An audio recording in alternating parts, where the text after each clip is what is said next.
G'day and welcome to Aussievision. My name's Liv and we've just finished watching another epic show of Vidbir 2025, Ukraine's national selection for Eurovision. I'm joined here today by a new face on the Aussievision team. It is Joel. Hi everyone, thanks for having me, Liv. Great to join you as a guest to discuss everything Ukraine and Vidbir. Yes, very exciting because I think we've got two very different perspectives on this. This is, I believe, the first time you've watched Vidbir, is that right? That's right, yeah, I've heard all about how it's a long slog, so I thought I'd jump in the deep end and go straight for it. Yeah, definitely started in the wee hours here in Australia. It was sort of, depending on where you were in the time zones, it was about 3:30 in the morning or something here for us Victorians. So that was very fun. I've been watching 2:30 Vidbir. Queensland time. Oh gosh. And then I've watched Vidbir since about 2018. So I've got a bit of a different perspective, and I definitely knew we were in for a long one because this ain't my first rodeo. But let's jump straight into it and chat about our winner this morning. It was Ziferblat with Birds of Prey. Basically, this was sort of this almost Beatle-esque kind of inspired sound and quite a sort of retro aesthetic. What did you think of that, Joel? Yeah, they've got this whole psychedelic, almost progressive rock mixed with some traditional Ukrainian influences that seems to really resonate with the Ukrainian public. It's fantastic to see them win after last year's effort, just coming second place. So great to see them get on the road to Eurovision.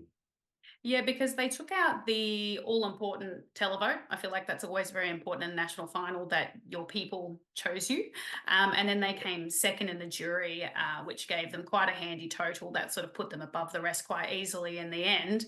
But no, I think that there is a little bit of room for improvement in the vocal department, but we have time between now and Eurovision. I guess there was a few points where I felt like the diction and intonation just sort of went a little bit astray, but that's why Yeah, I we do our agree. national finals early so that we can work on these things for Eurovision.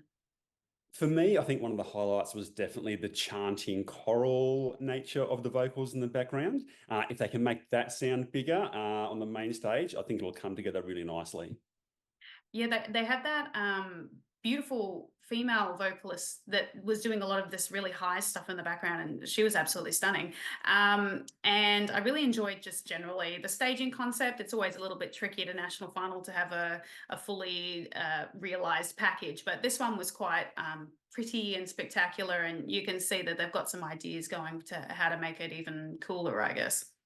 Yeah, that whole garden landscape with singers emerging as purple flowers out of the staging really speaks to who they are as a band. So it'll be good to see it elevate on the main stage. Yeah, this was also the most streamed song going into the finals. So I guess it wasn't too surprising in the end that they managed to come out on top of the televote. I guess the question was always going to be with the jury, but yeah, they really loved it. It seemed to be a really solid result in the end. A little bit of a surprise because in the lead up to it, they weren't topping the fan poll results. That was all led by Masha. They were up there, coming second, third consistently. So yeah, combining that jury and the televote to come out on top, I guess was a little bit of a surprise for some people. Yeah, I guess that's the thing, right? Like what the local public think of songs versus what the international fandom think are sometimes very, very different. Because yeah, on my Eurovision scoreboard, Masha was definitely on top and came out on top with the Aussievision team as well. But let's talk about her actually. She ended up placing third with No Time to Cry. Got a third and a third with the juries and the televote to come out third. What did you think let her down in the end? I really don't know what it was that let her down because she had beautiful vocals. They were really haunting and harrowing. Great dance beat, really solid performance. So I was scratching my head a little bit about how she placed third with the jury and with the televote. I mean, it's a great result, but it's not number one, which was what was a lot of us expected. Yeah, I mean, this felt like the most realized staging concept on the night, I would say. And then it started off really strong. And then I liked the middle. And then these little plastic doll babies came out. And I was like, I understand what they're trying to do. but I did find it a little kind of distracting almost, just these little woo-doo-doo-doo-doo, we're kind of cradling these babies. I get the point, obviously, but Seeing some dancing plastic babies with the backup dancers was a bit of an odd concept. I just assumed it was a bit of lost in translation context. yeah, and I thought her vocals were really stunning, definitely one of the better ones on the night. So I did think this was probably going to connect, and obviously there was just a little link missing there, but She definitely got a the biggest very, chance from the crowd, so yeah, it was a little bit of a shock.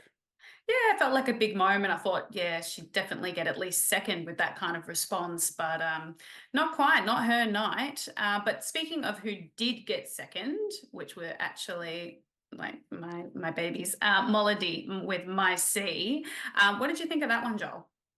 Look, going into the comp, this was one of my favourites as well, and I thought it really lifted on the evening.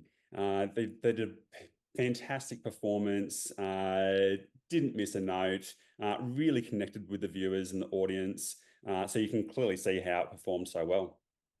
Yeah, they ended up coming second with televote and fourth, I believe, with the juries, which was kind of their Achilles heel in the end.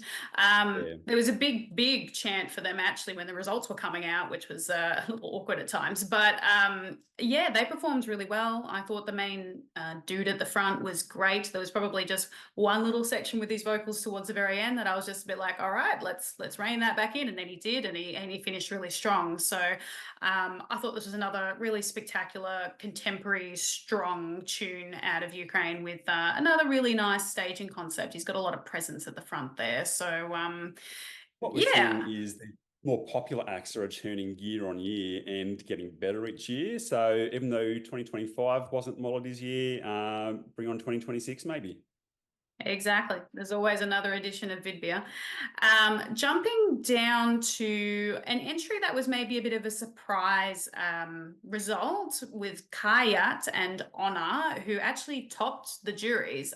He looked just as surprised, I think, as us. I think it was honestly a very good staging concept, very strong choreography, and he performed the heck out of what he could with that particular song. And I'm not really sure if this is one of those entries that perhaps if it was in a different language, you would like it a bit more. But when you hear it in English as a native English speaker and you listen to the lyrics, it's just a bit cringe for me. What did you think? Oh, well, I love the cringe factor. This one actually got my 12 points in the Aussievision team rankings. Well, Just there was hey. this thing intriguing about it. It's just a little bit different. It was great to see it up on the stage. I thought it cut through a lot more than a lot of the other songs just because it had that unique factor about it. So yeah, I was cheering when KHAYAT got those 10 points on the jury. And yeah, still a great result from the public as well. Oh, well, I'm glad you enjoyed it. I think you might have been the only one from the team that gave it 12 points when we I did think our so. reviews. Yeah. I will say that it is really well produced and it really did pop on the night. It definitely stood out. So I can kind of see why the juries did enjoy that one. And then giving an honourable mention to, I should say, KHAYAT also finished fourth overall. Moving down to fifth was a bit of a fan favourite, FIİNKA, who's just sort of beloved from a previous entry also to Vidbir.